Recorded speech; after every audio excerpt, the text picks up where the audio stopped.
representing the heart of Silicon Valley. He's leading the charge to build an American future to believe in, fighting for modern manufacturing, Medicare for all, a $17 minimum wage, free public college, and a government free from corruption that works for the people. Please welcome Congressman Ro Khanna.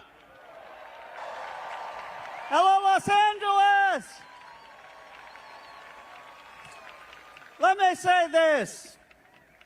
Bernie Sanders warned us. In 2016, he warned us about the unholy alliance of wealth and power. But the Democratic leadership rejected him. Then, in 2020, he warned us again about money in politics. But the establishment, they betrayed him. Now, for a third time, he's warning us about billionaires taking over our democracy. And guess what? Guess what? This time, Democrats in America are finally listening. There is hope, America. You are the hope. Look, you had the richest guy in the world spend $250 million to put Donald Trump back into the White House. Then Trump hands him the keys to slash Medicaid, gut public education, and rip food stamps away from families. You know what I think? You know what I think? Instead of giving $4 trillion of tax breaks to billionaires like Elon Musk, how about in this country we start to tax the billionaires? Government is not the problem. Government is for the people. When they talk about cutting Medicaid, we fight for Medicare for all. There's a better way. When they talk about cutting Social Security, we fight to expand Social Security. When Musk fires workers, we fight to give workers a raise the wage to $17. When they take away student loans, we fight to make public college and vocational education free. And when they have $1 trillion defense budget, we fight to slash the real waste in this country, the bloated defense contractors, so we can feed hungry kids and get a dentist for our seniors. Look, let me end with this.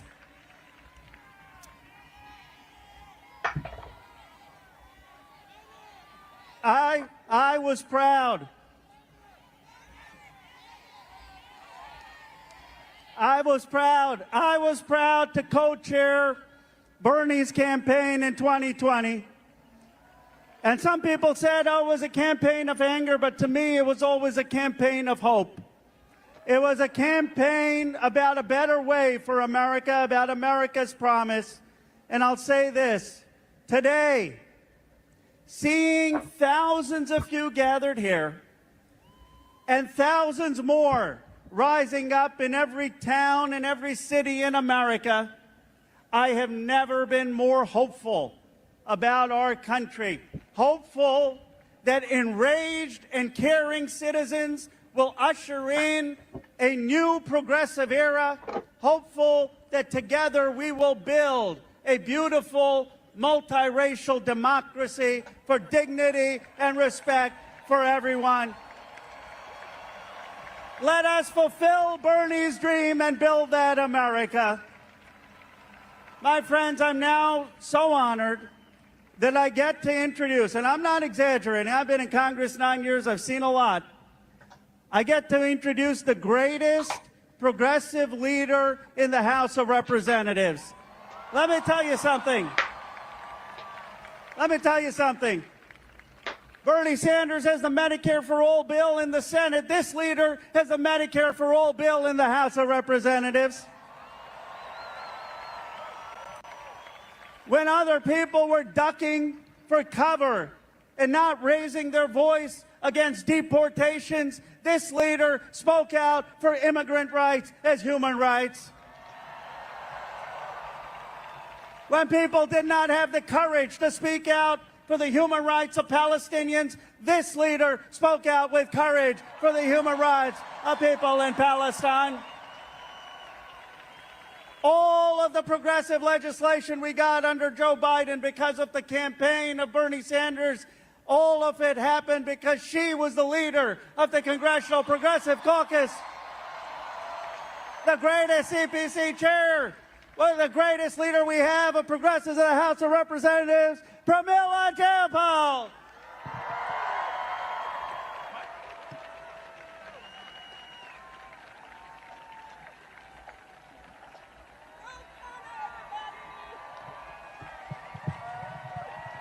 Give it up for Rokana, everybody. LA, how are you? What's up, LA? It is so good to be right here with you to fight back against Donald Trump, Elon Musk, and the unelected billionaires and petty grifters that want to steal from you so they can buy another luxury yacht. We are here to fight back against the corporations that are hiking the cost of childcare and laying off workers. And we are here to fight back against the authoritarians who want to strip you of your freedom of speech, the freedom to make choices about your own body, even your privacy rights. But listen, those of you who know me know that I'm not just about fighting back. I am here because we are also fighting forward. We are not just an opposition party, we are also a proposition party. We know how the world should look, we know what's possible, and most importantly, we know what we deserve. Look, these guys, they want us to live, in the words of the great African philosopher Bayo Akomolafe, in a world of extraction, transaction, and distraction. But we know our world is powerful when we live in a world of connection and cooperation and participation, of true economic and social freedom. And that power is endless, and that is exactly why they are so scared of us, because of our power. Now, I'm not going to lie to you, this is not going to be easy. They are taking everything that everyone has worked so hard for and making it even harder. How the hell are you going to buy a house when the rent is already too damn high? And Donald Trump is hiking up the prices of lumber and drywall. How the hell are you going to afford groceries when the prices of eggs and fruits and vegetables just keep going up and corporations keep price gouging? And how are you going to afford health care that is already too expensive when they just want to give big pharma and big private insurance companies more profit while they privatize Medicare? And listen, it's all so they can give themselves a $5 trillion tax break on your back. And we are saying we are fighting back. We're in LA. Now, here's the thing. We have gotten complacent in America. I think we have believed that our democracy was going to survive and we wouldn't have to do much to protect it. And we're seeing that that just ain't so. And we have to change course. And in my mind, we got to do 3 things. We have to resist and train ourselves for the next step. We've got to defeat the oligarchs and the dictators that are trying to take over our country. And we have to rebuild anew a world that gives genuine economic and social freedom to every person to thrive, not just barely survive. So right now, at this rally and rallies that Bernie Sanders and my friend Alexandria Ocasio-Cortez are doing around the country, more and more people are bringing our power out. When over 3 million people came out just last weekend at the hands-off rallies, what did we bring out? Our power! And at the many actions to stand up for Mahmoud Khalil and Kilmar Abrego Garcia, and the trans people and immigrant kids right here in LA Unified School District who were detained by ICE, who were being terrorized, LA people across the country stood up. Our power. Now, in addition to the rallies, we got to train and educate ourselves actively for what's coming. We need to learn tools. We need to learn tactics from powerful movements across the world. And that's why I launched the Resistance Lab trainings. We have had over 20,000 people in 3 weeks sign up. There's one tomorrow morning, 10 o'clock to 12 o'clock. You can sign up at PramilaForCongress.com because we need to get ready. We need to get strike ready. We need to get street ready. We need to get ready to take down these dictators and oligarchs. Take down the people who are destroying our unions and our institutions, selling off our public goods and resources to the highest bidder, and stripping us of our Social Security, Medicare, and Medicaid. And when we do that, that's when we rebuild the world we know is possible, where every single one of us, white, black, and brown, every race, every class across America, gets to just live a decent life, where we have a roof over our head, food on the table, education for our kids, and dignity with Social Security when we retire. That is all we are demanding. And by the way, that's exactly why Bernie Sanders and I are introducing again the Medicare for All bill in just a couple of weeks. Now, if you all are ready for that vision of the world that we are building anew, then I want you to take the hands of the people next to you, raise them up in the air, and show that our coordinated resistance is stronger than their hate, that our love is greater than their greed, and that our power will eclipse their cruelty. Thank you, LA. Thank you for everything you are doing.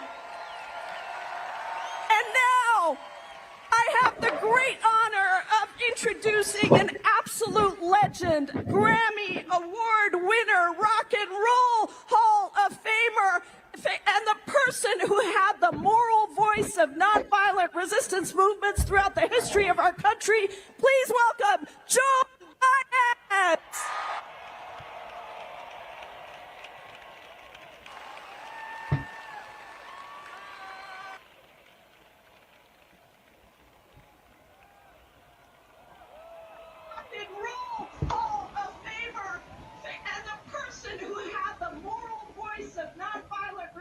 Movements throughout the history of our country. Please welcome Joe Biden. Ain't gonna let nobody turn me around, turn me around, turn me around. Ain't gonna let nobody turn me around. Keep on walking, keep on talking, marching up to freedom land. Ain't gonna let no hating bigotry turn me around, no. Turn me around, no. Turn me around. Ain't gonna let no hating bigotry turn me around. Keep on walking, keep on talking, marching up to freedom land. Ain't gonna let no white supremacy turn me around, no. Turn me around, no. Turn me around, ain't gonna let no white supremacy turn me around. Keep on walking, keep on talking, marching up to freedom land. Ain't gonna let those lousy billionaires turn me around, no. Turn me around, no. Turn me around, ain't gonna let those lousy billionaires turn me around. Keep on walking, keep on talking, marching up to freedom land. Ain't gonna let nobody turn me around,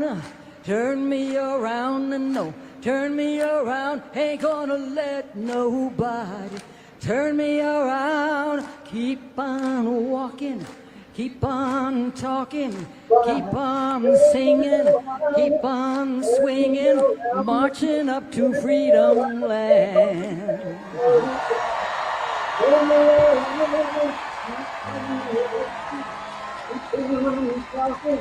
Keep on singing, keep on singing, marching up to freedom land.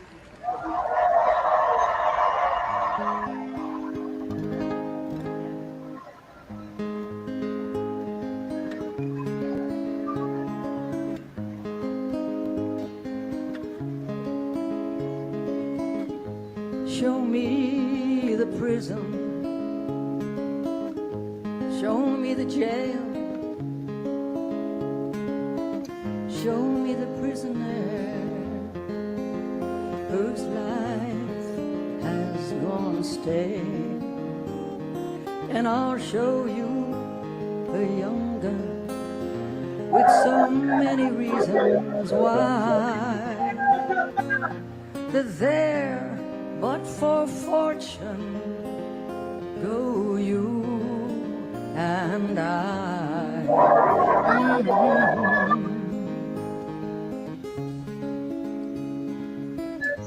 Show me the alley, We just heard from Neil show Young. me the train, Exuberant crowd. AOC show me the like hobo Bernie Sanders, but the crowd here who is sleeps out in the rain.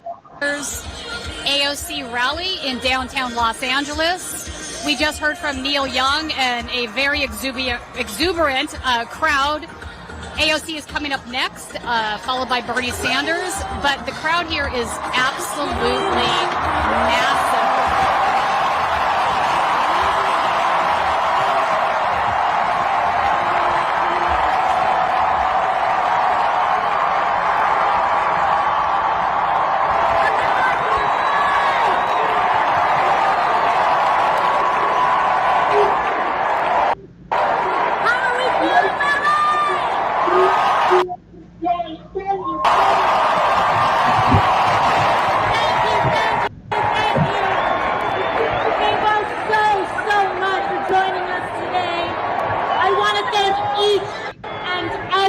One of you for making the effort to be here today. Thank you, thank you, thank you.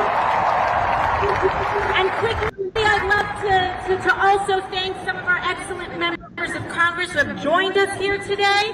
We've got Judy Chu, Lynette Barragan, Gil Cisneros, Jimmy Gomez, Sydney Kamla-Verdad, Luz Rivas. Of course, you also heard from Pramila Jayapal and Rokana earlier today. Thank you so much. My name is Alexandria, and some of you may know me as AOC. And from the bottom of my heart, thank you for welcoming me to Los Angeles. And also, happy Passover to all of our friends celebrating this weekend. Thank you.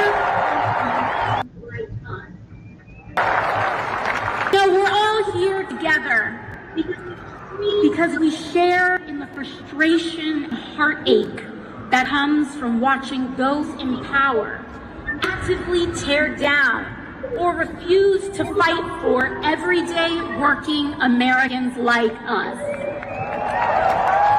And we are here together because an extreme concentration of power, greed, and corruption is taking over this country like never before. Oligarchy in America. And we must acknowledge the terrifying moment that we are in right now. And that what we are hearing and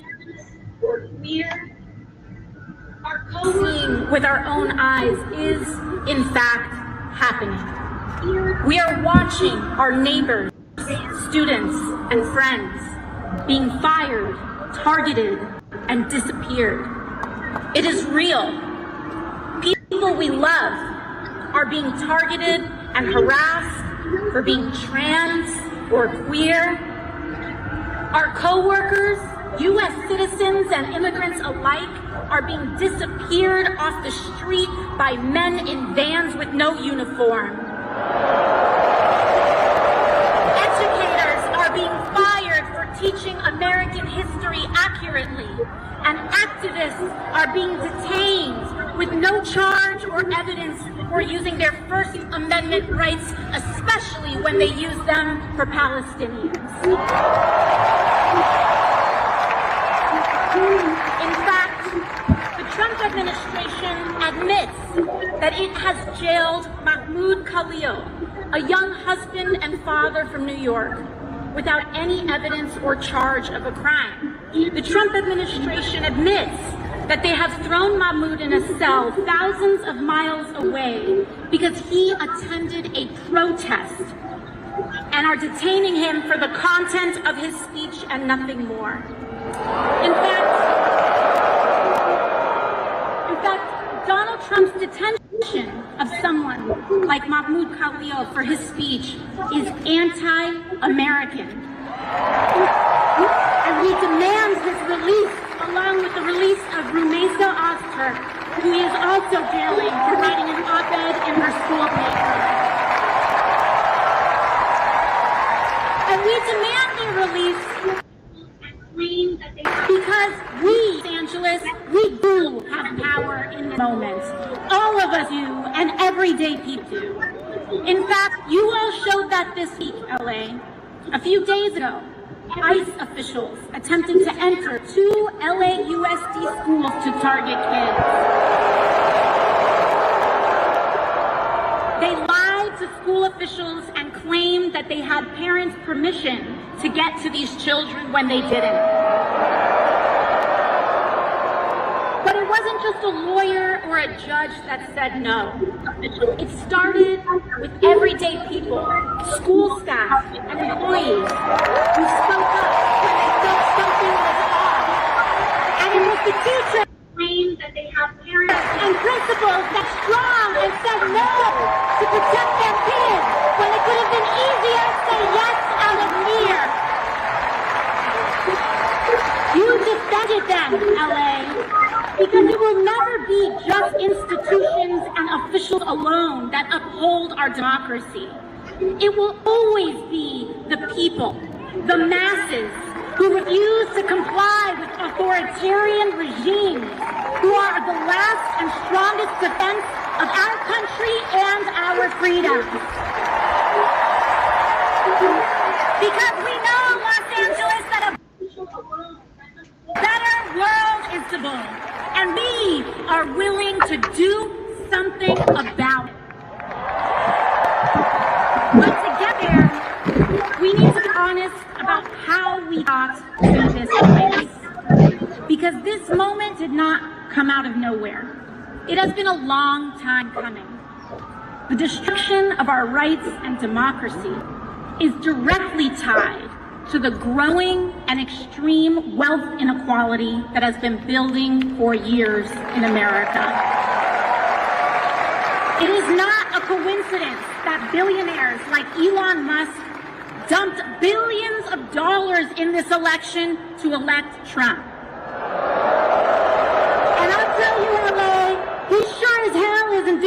to charity. For years, we have known that our political system has slowly but surely become dominated by big money and billionaires. Time after time, we have seen and experienced how our government and laws are more responsive to lobbyists than to the will of everyday people.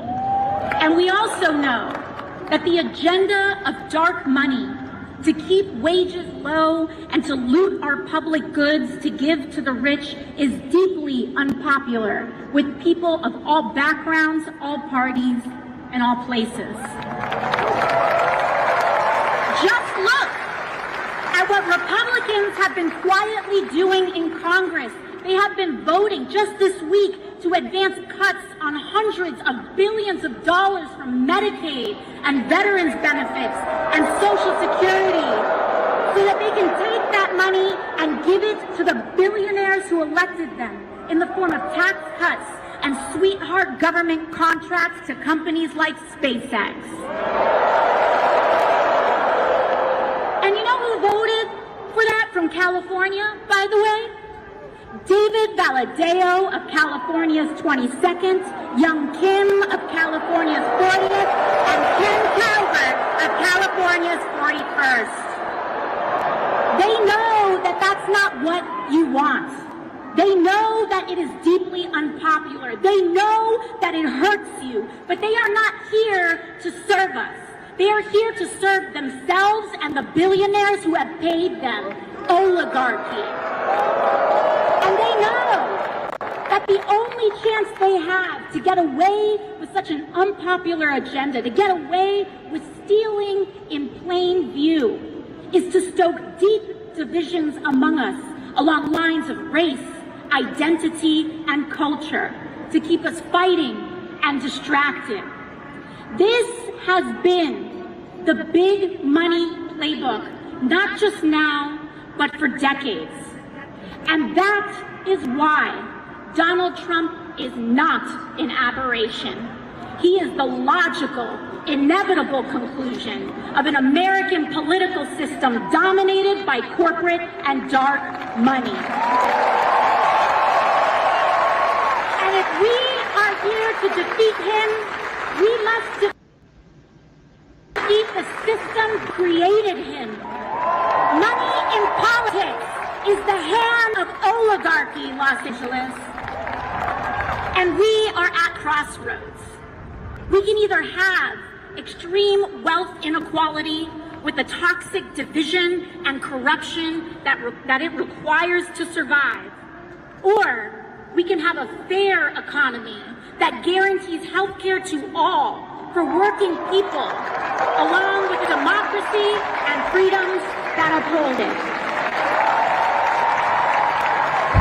Oligarchy or democracy, but we cannot have both.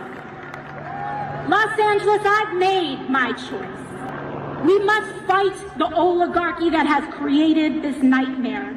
And that is why I have never taken money from lobbyists or corporations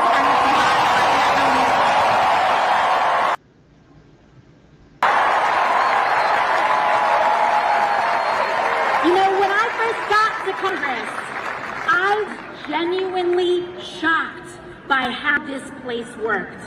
Even having run against dark money on a campaign against it in the first place.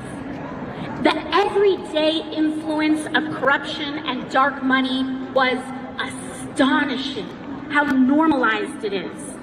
In fact, Congress and members of Congress have somehow conditioned itself to actually believe that it is normal for elected representatives who swear an oath to the American people to day trade individual stocks that make millions with the sensitive information that we are entrusted with for the purpose of governing. How can anyone possibly make an objective vote on health care, energy, or war when their personal money is tied up in pharmaceutical, oil and gas, or defense company stocks? They can't. You can't. And we saw this play out this week. with Trump's corrupt and disastrous tariff scheme.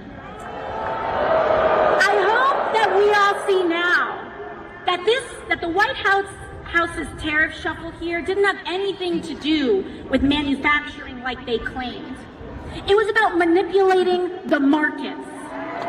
It was about hurting retirees and everyday people in the sell-off so Trump could quietly enrich his friends who he nudged to buy the dip before reversing it all in the morning. Donald Trump is a criminal.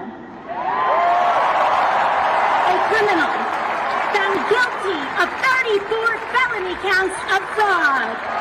Of course he is lying and manipulating the stock market too. He is at his best making himself, the billionaires who back him, and the members of Congress who trade with him rich. Not you, not me, not the people.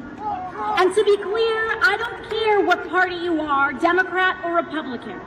I don't care what position one holds. Members of Congress and elected officials holding and trading individual stock is wrong. It must end, and we must ban it. But I'll give you another example of how shocking and casual this all was when I was first elected. Just this year, I was named and appointed to the powerful Energy and Commerce Committee. This is one of the most powerful committees in all of Congress. And for years, lobbyists worked to keep me off this committee. It oversees 2/3 of the American economy: healthcare, energy, technology, trade. As they say in Congress, if it moves, it's energy. If it doesn't, it's commerce. And that's the jurisdiction of this committee.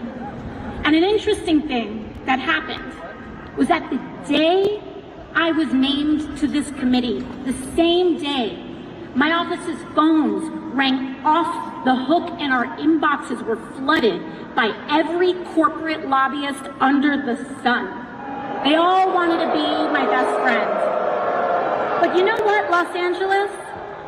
Because of your support, because of you all showing up, because I don't have to take a dime in corporate money, you allow me to say no. But not everyone is so lucky.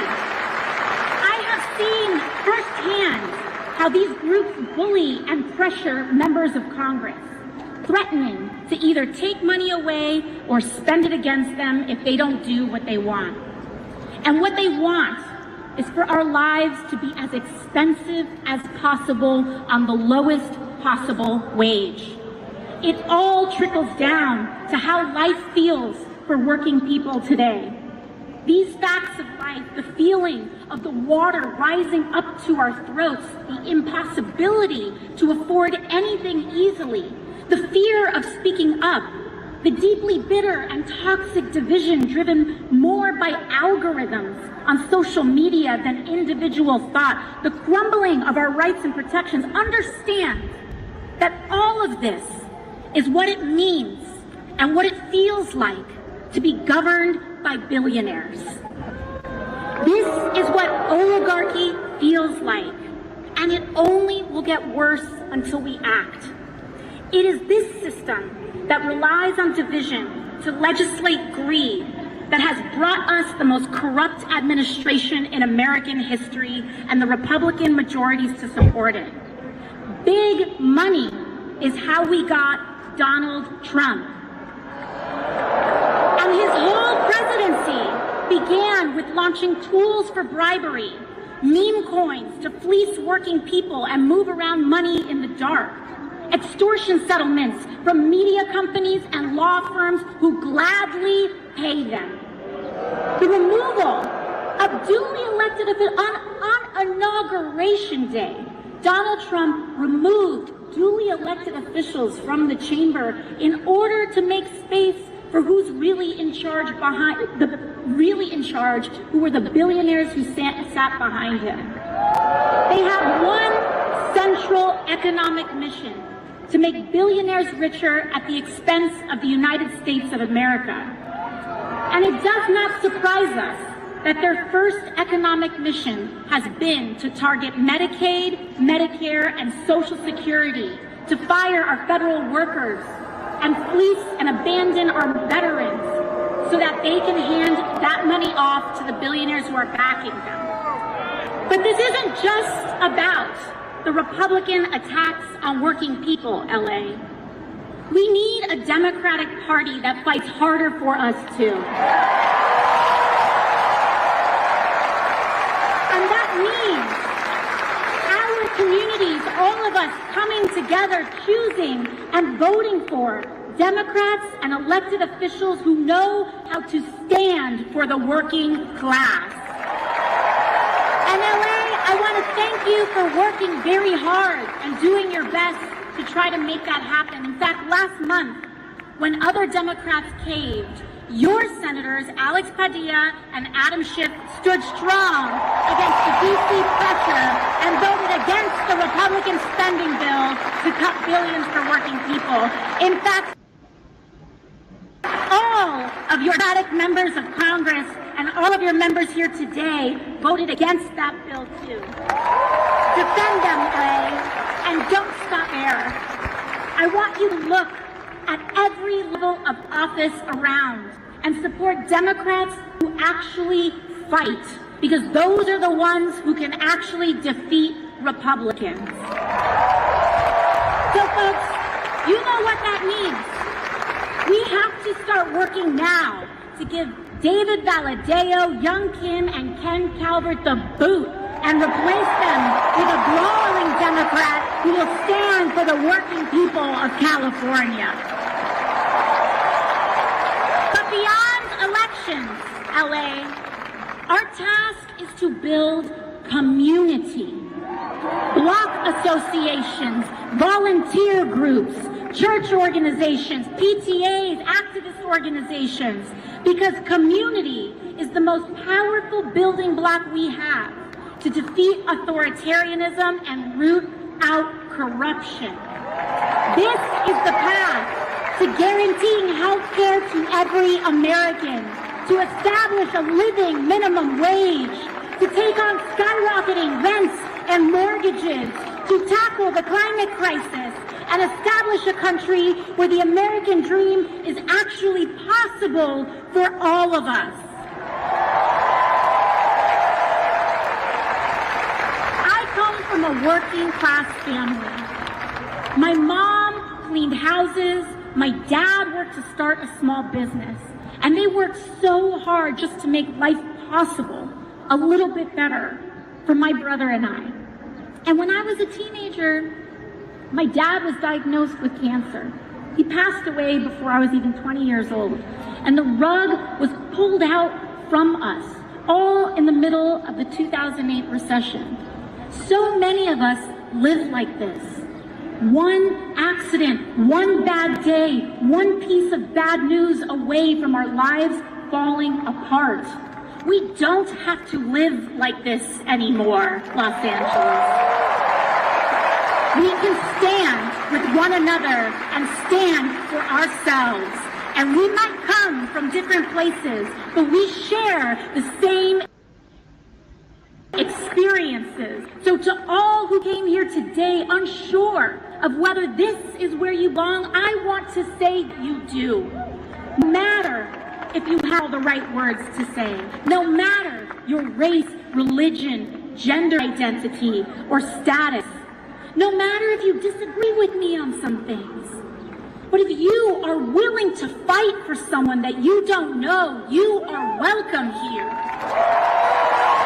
If you are willing to fight for working people regardless of who they are, how they identify, you are welcome here. Here, everyone is valued.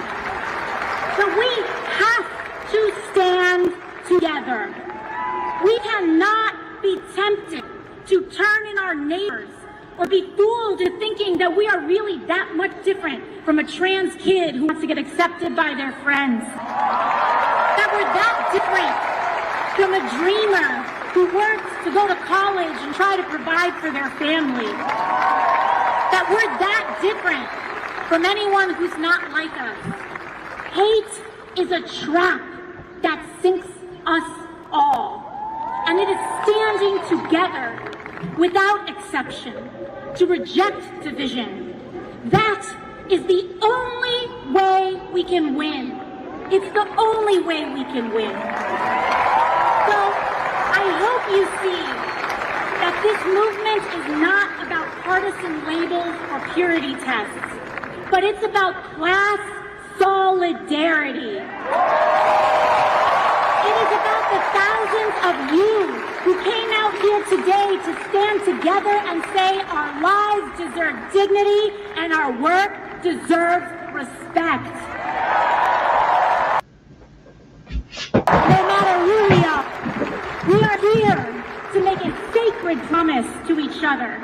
And our goal today is to commit to building the kind of country we all deserve.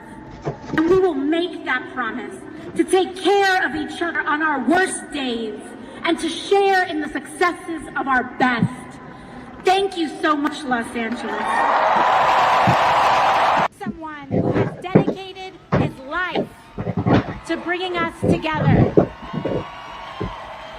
So let's get loud and let's be grateful because Senator Bernie Sanders is in the building. Come on down, Bernie.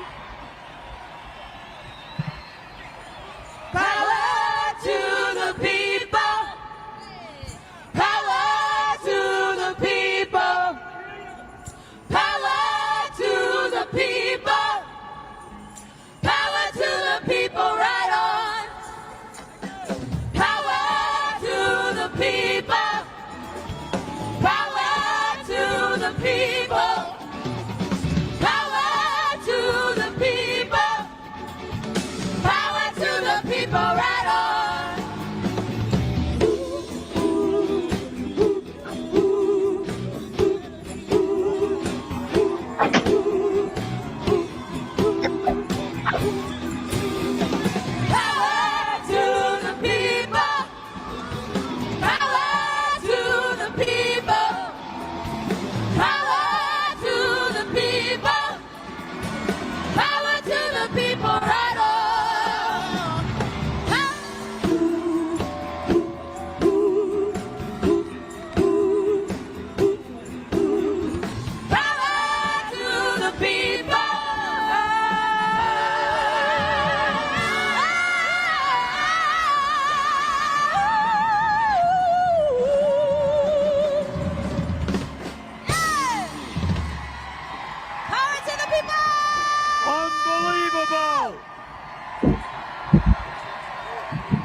There are people a half a mile away.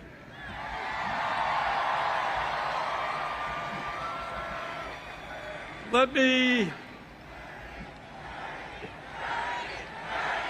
Nope.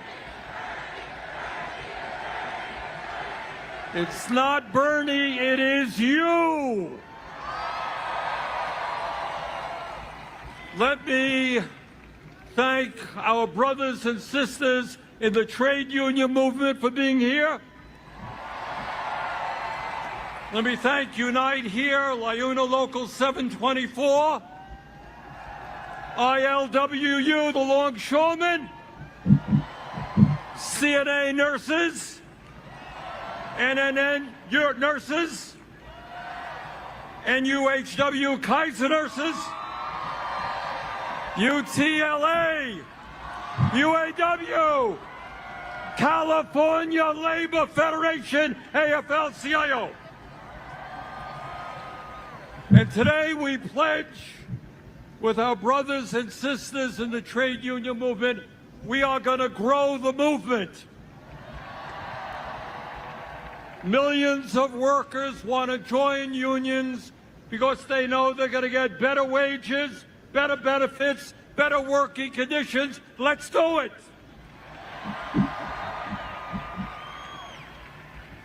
And I want to thank the musicians who have been with us today. So great. Ray's Gospel Choir, thank you. The Red Pears, Jeff Rosenstock, Indigo D'Souza, Dirty Projectors, Joan Baez, Maggie Rogers, Neil Young. And you know why we had all of these great musicians here today? It's not just to entertain you. It's more than that. We're going to make our revolution with joy. We're going to sing and dance our way to victory against hatred and divisiveness. So I want to thank all of the musicians who have been with us.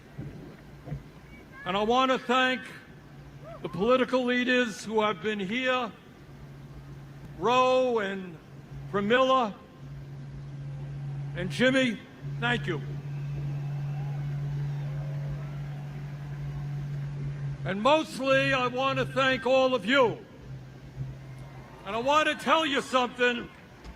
You are making Donald Trump.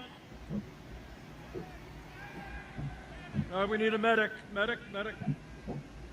Okay? Okay.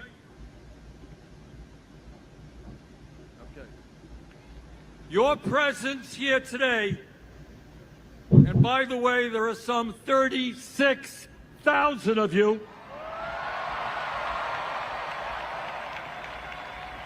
The largest rally that we have ever had.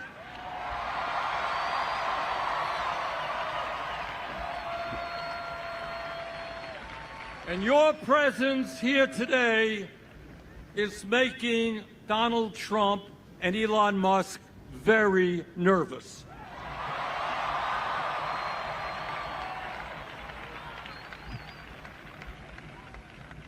Last time we did a rally in Denver, a little bit smaller than this.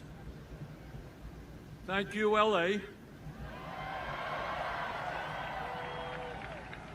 Elon Musk announced that everybody at the rally, or most of the people, were paid organizers. Anybody here get paid to come today? And Donald Trump, very envious of sizes, he said, well, Bernie has rallies of 2,000 or 3,000 people, can't compete with Trump. He lied. So I invite the president to come to LA. Tell the people here why you think it's a great idea to cut Medicaid and nutrition and health care so you can give tax breaks to billionaires. The people of LA would love to hear that. So why are we here in LA today? And the answer is obvious. We are living in a moment of extraordinary danger. And how we respond to this moment will not only impact our lives, but will impact the lives of our kids and future generations. And in terms of the climate, it will depend, we can depend on whether or not the planet Earth survives. That's why we're here today. We're living at a moment where a handful of billionaires control the economic and political life of our country. We're living in a moment with a president who has no understanding or respect for the Constitution of the United States. And let us make no doubt about it, moving us rapidly toward an authoritarian form of society. And Mr. Trump, we ain't going there.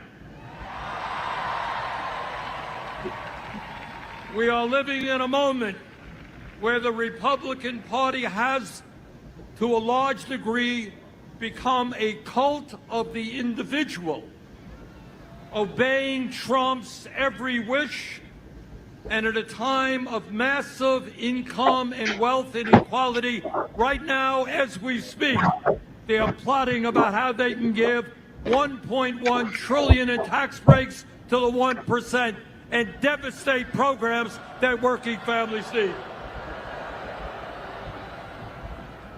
You know, it's funny. Just yesterday, our good friend Elon Musk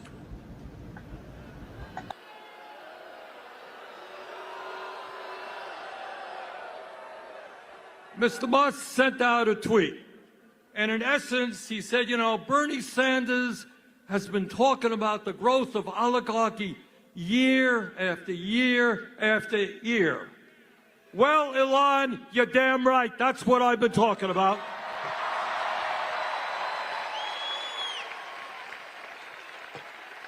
The difference is I'm no longer talking about how we're moving to oligarchy. I'm talking about how we are living today in an oligarchic form of society. 3 months ago, when Trump was inaugurated, standing right behind him during his inauguration were the three wealthiest people in this country, Mr. Musk, Mr. Bezos, and Mr. Zuckerberg.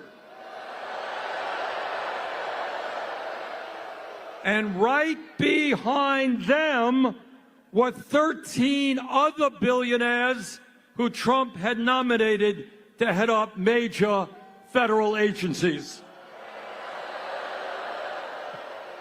And that, brothers and sisters, is what oligarchy is all about. You know, lately, given what's happening in America, I've been remembering the history lessons that I learned when I was in the 6th grade. And I remember, and I think many of you will recall, when you think about your education, you'll remember hearing about Abraham Lincoln on the fields of Gettysburg in 1863. And that was just a few days after 20,000 Union soldiers had either died or been wounded fighting against the nightmare of slavery. And Lincoln looked out on that field, and this is what he said, and you will all remember it. He said, quote, we here highly resolve that these dead shall not have died in vain, that this nation under God shall have a new birth of freedom, and that government of the people, by the people, for the people, shall not perish from the earth.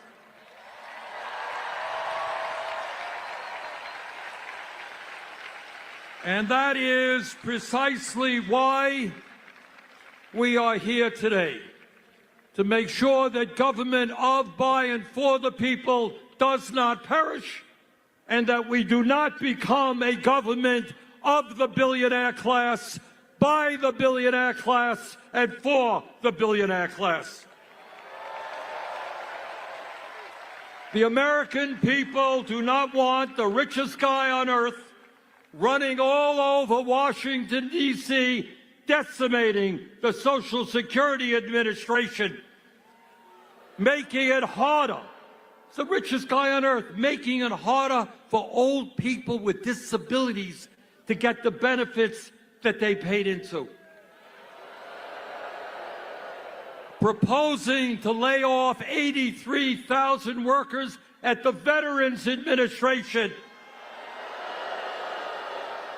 Denying the health care that the men and women who put their lives on the line to defend us deserve. Slashing the Department of Education. Decimating USAID, which, by the way, means that hundreds of thousands, if not millions, of the most desperate people in this world will die as a result. And when we talk about oligarchy, it is not just economics. I trust that all of you know that you are living under a corrupt campaign finance system which allows billionaires to buy elections. Don't tell me about democracy when Musk himself can put $270 million to elect Donald Trump and then get rewarded with the most important position in government. But it's not just Musk and Republicans, it's the Democratic Party as well. Their billionaires tell candidates, don't stand up to the powerful special interest. And too many Democrats are listening to them. And that is why if we want to preserve democracy in America, we've got to overturn this disastrous Citizens United Supreme Court decision. And we got to move to public funding of elections. In America, one person, one vote, not billionaires buying elections. And let me tell you something about the oligarchs. They are very, very religious people. But their religion is not based on doing unto others as you would have them do unto you. Their religion is not based on love or justice. Their religion is based on greed, greed, and more greed. All over this country, in Vermont, California, all over this country, we have a serious problem with drug addiction, with alcoholism, with other forms of addiction. But in my honest opinion, the most serious addiction crisis we face is the addiction of the oligarchy toward greed. They got billions and billions of dollars. It's not enough. They need more. And if they have to step on the poor and the disabled and working class people, that is what they will do unless we stop them, and we will stop them.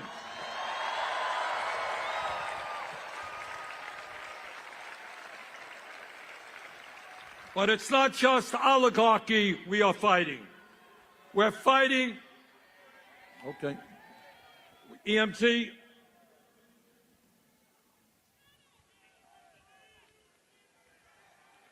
Okay, raise your hand where the problem is. Okay, can we get somebody there? We got it, somebody? Okay, thank you.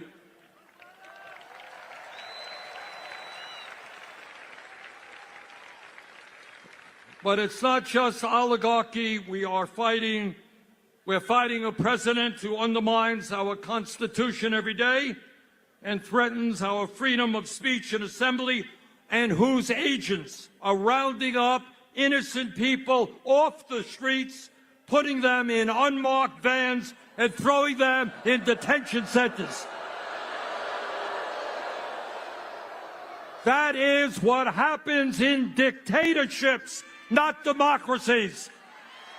And we're going to stop that outrageous action on the part of the president. You know, our founding fathers of this country were no dummies.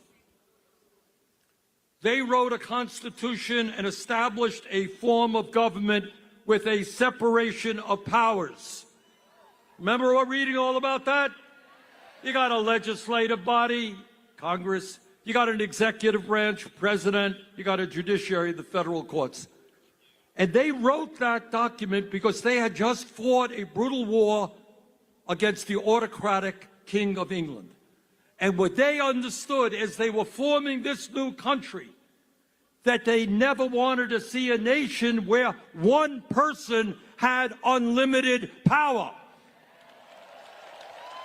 Well, Trump wants that power. We are not giving it to him.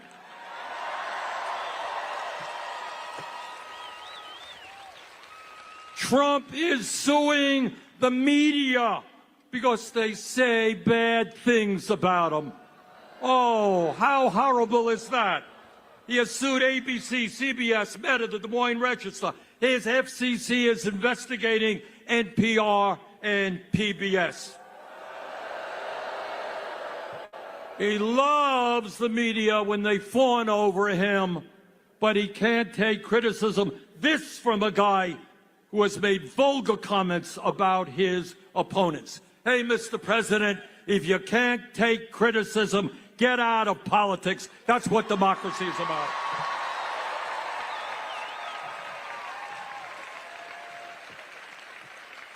Trump is going after the powers of Congress. He is illegally abolishing agencies that Congress created. He's withholding funding that Congress has appropriated. He is establishing tariffs that he has no legal right to do. But it's not just the media and Congress that he's trying to intimidate. In an absolutely outrageous and unconstitutional way, he is going after the judiciary. His view is if a decision comes down from a judge that you don't like, you try to get rid of that judge and impeach him or her. He is going after law firms that have opposed him and his interest in the past, and disgracefully, a number of these law firms have caved in. He is going after universities. You know, the function of a university, school of higher education, is to pursue the truth, not to cave in to an authoritarian president to protect the federal grants they get.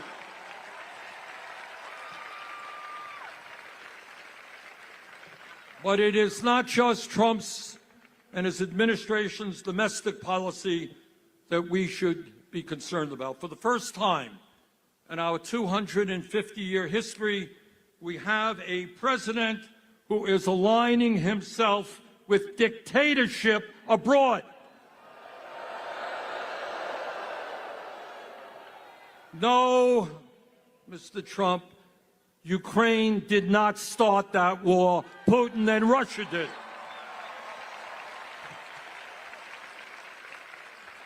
We must lead the world in supporting democracies, not supporting Putin and dictatorships. So let me tell you something else. Trump wants over $8 billion more to go to Netanyahu's war machine.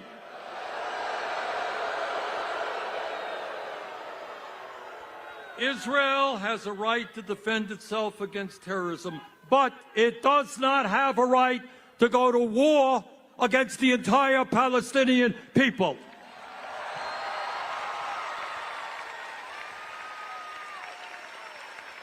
It does not have the right to kill 50,000 people, injure over 100,000, and destroy the entire infrastructure. And as bad as that is, Trump wants to expel the 2.2 million people in Gaza in order to create a playground for his billionaire friends.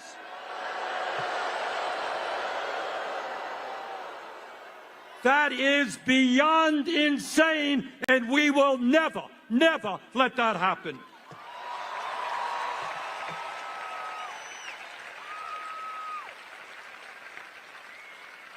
Brothers and sisters, not just oligarchy and authoritarianism. Our job right now, at a time when the very richest people in America are becoming phenomenally richer, our job is to create an economy that works for all of us, not just the people on top.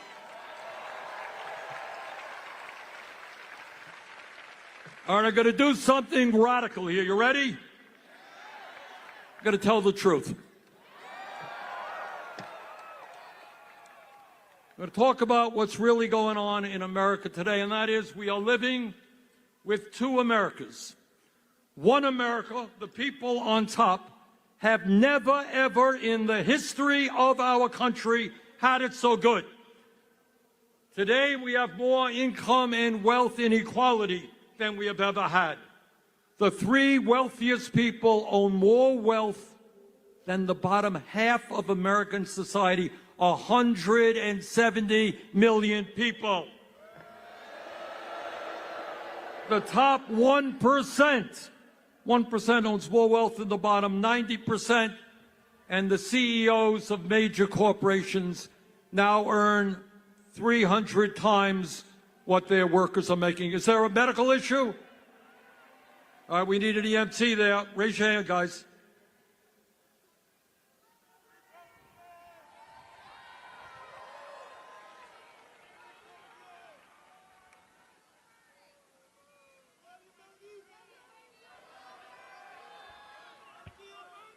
But it's not just income and wealth inequality. We have more concentration of ownership today than we have ever had. We have a handful of corporations owning sector and sector of our economy. So that is one America. People on top doing phenomenally well. Let me tell you about the other America that you know very, very well. And that is that 60% of our people are living paycheck to paycheck. Anybody here living paycheck to paycheck? All right, unlike Donald Trump, I grew up in a family that lived paycheck to paycheck, so I know a little bit about that.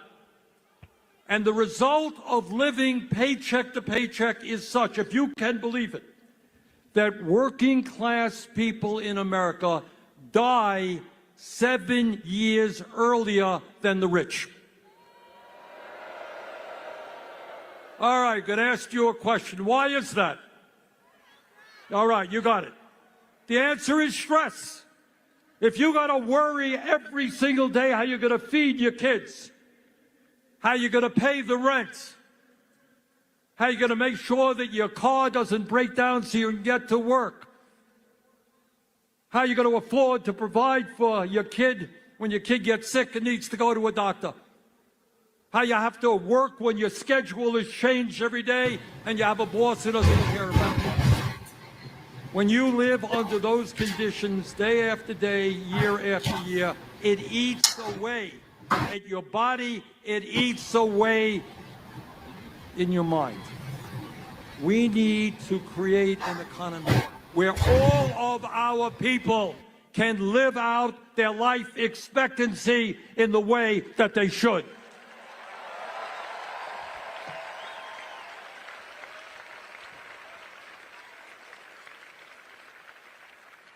And you know why people all over this country are angry? In fact, some of them end up voting for Trump. Let me tell you something you don't hear much about in the corporate media or in the halls of Congress.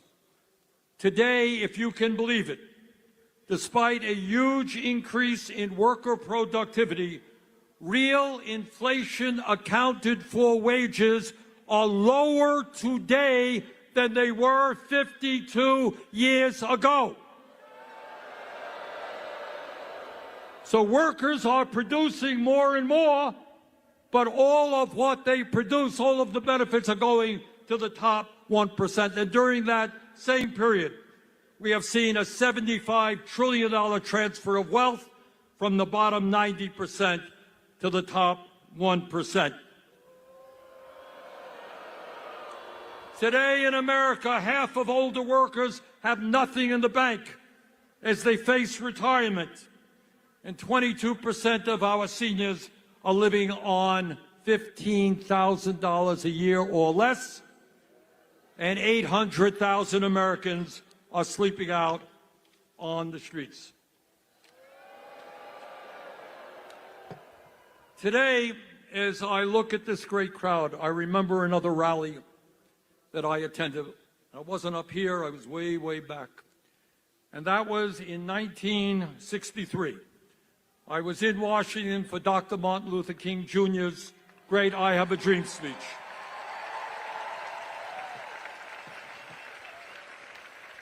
And the truth is, while many, many problems remain, we should be proud that we have made significant progress in fighting racism.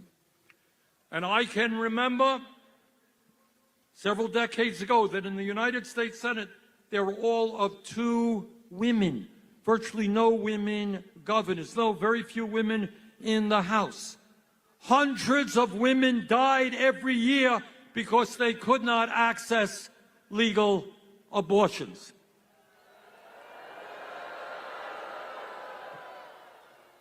I can remember growing up when young people who were gay were ashamed to acknowledge that and suffered in their silence. And nobody back then would have dreamed that we would achieve gay marriage in many states in this country. So my point is that we have made and should be proud of the fact that we have made progress in a number of enormously important areas. But we should also be conscious that in perhaps the most important issue, the economic struggle that so many Americans are now engaged in, we have lost ground. Back in 1944, President Franklin Delano Roosevelt, one of the great presidents in the history of our country, he gave a State of the Union address. And this is what he said back in 1944. He said, you know what? We are a great country. We have a great Constitution. We have freedom of speech, freedom of religion, etc. But what we need to add to that is to understand that economic rights are human rights.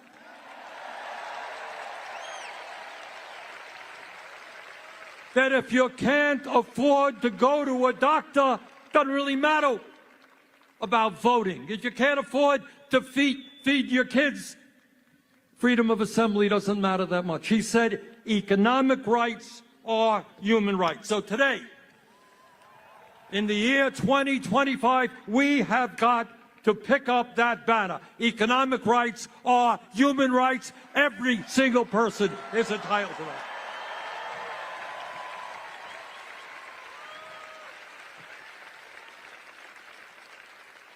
And this gets to a very fundamental issue. Musk and his friends see you as nothing more than workers to be disposed of. They got rid of tens of thousands of federal workers. And when information, artificial information, and robotics comes, they're going to throw you out on the street as well. They don't give a damn about you. They don't give a damn about your kids. And what we have got to do is say, sorry, we are human beings. And we are entitled to certain fundamental economic rights. So no, we are not going to give more tax breaks to billionaires. We're going to demand that they start paying their fair share of taxes. No, we're not going to keep a federal minimum wage of $7.25 an hour. We're going to raise that wage to a living wage. No worker in America should live in poverty. End of discussion.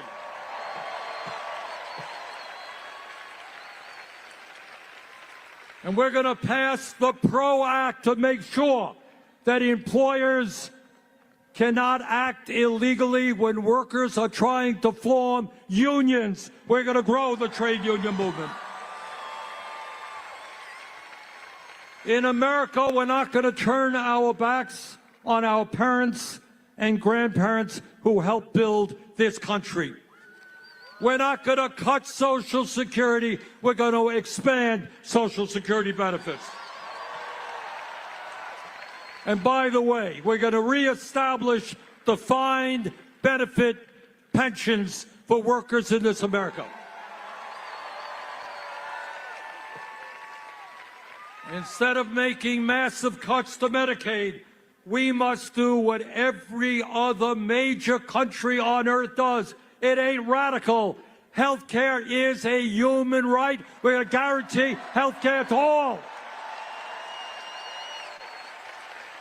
Through a Medicare for all single-payer system. The function of health care is not to make the insurance companies and the drug companies rich.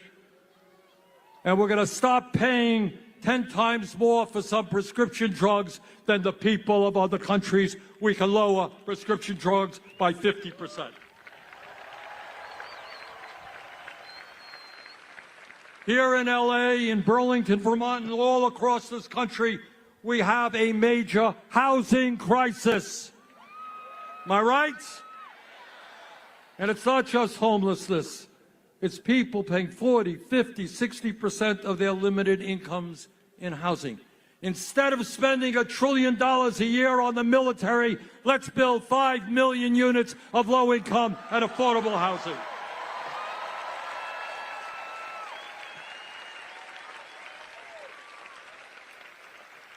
Brothers and sisters, we live in a competitive global economy.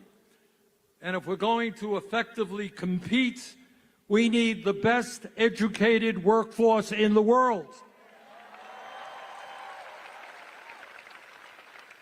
It is nothing less than insane and counterproductive that we have young people leaving higher education $50,000, $80,000 in debt. We need more doctors. You know what doctors are leaving medical school with? $500,000 in debt. Nurses are leaving $100,000 in debt. Education is a human right, from child care through college. We need sheet metal workers. We need carpenters. We need construction workers. We need apprenticeship programs. We need to make public colleges, universities, and trade schools tuition free.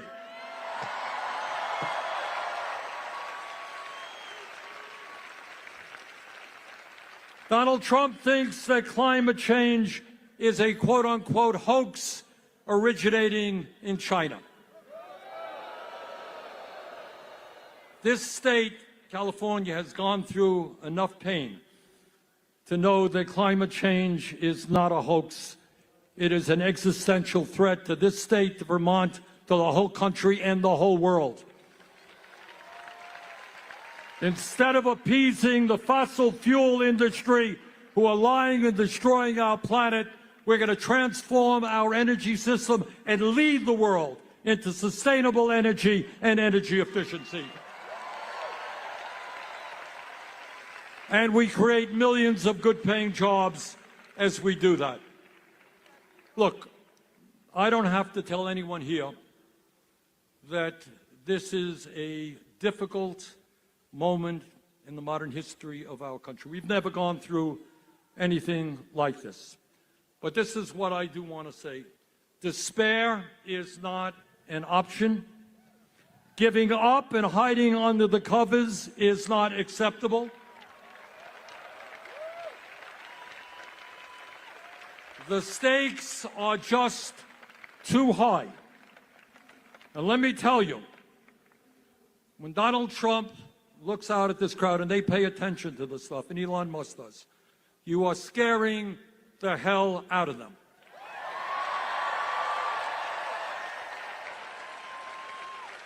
Because they know what you know and what I know, is that they are the 1%, we are the 99%.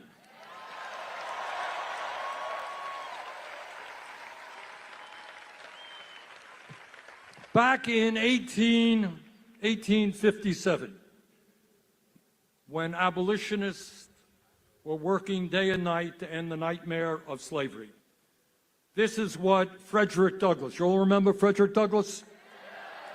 Very great abolitionist. Listen closely to what he said, because it is as relevant today as it was back then in the fight against slavery. This is what he said, quote, "Power concedes nothing without a demand. It never did, and it never will. Find out just when any people will quietly submit to, and you have found out the exact measure of injustice and wrong which will be imposed upon them. And these will continue till they are resisted with either words or blows or with both. The limits of tyrants are prescribed by the endurance of those whom they oppress.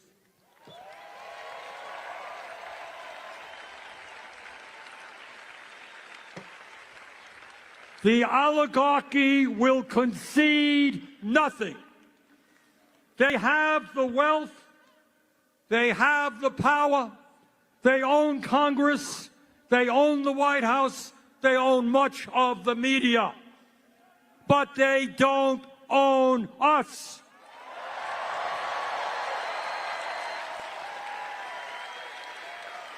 Now, I'm not going to tell you that it's going to be easy. It's not.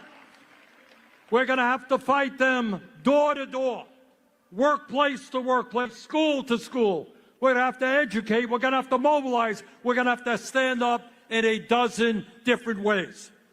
But from the bottom of my heart, and I've been to every state of this country, I don't care whether you're Republican, Democrat, or Independent, the people of this country do not want oligarchy.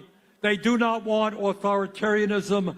And they want a government that works for all of us, not just the 1%. Thank you all very much.